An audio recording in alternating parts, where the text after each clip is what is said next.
আজকের দিনে একটা শব্দ আমরা প্রায় প্রতিদিনই শুনি, গেম খেলছি।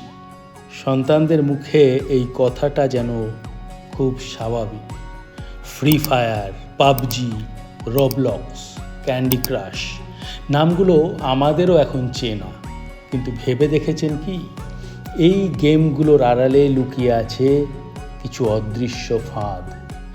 আনন্দের মোড়কে আসলে ঢুকে পড়ছে আসক্তি, অপরিচিত মানুষের সংস্পর্শ, এমনকি আর্থিক প্রতারণা।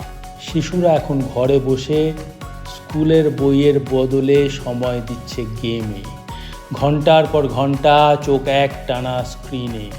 ঘুম কমে যাচ্ছে, মনোযোগ হারিয়ে যাচ্ছে, মেজাজ চড়া হয়ে উঠছে।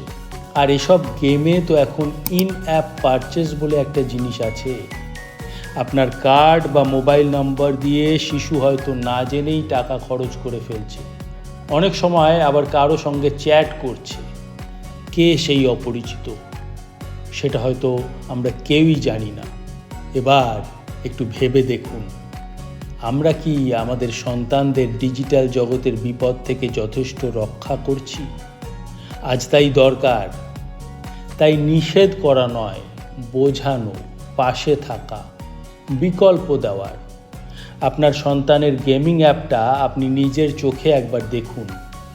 খারাপ না হলেও বুঝে নিন তার ভিতরে কি আছে।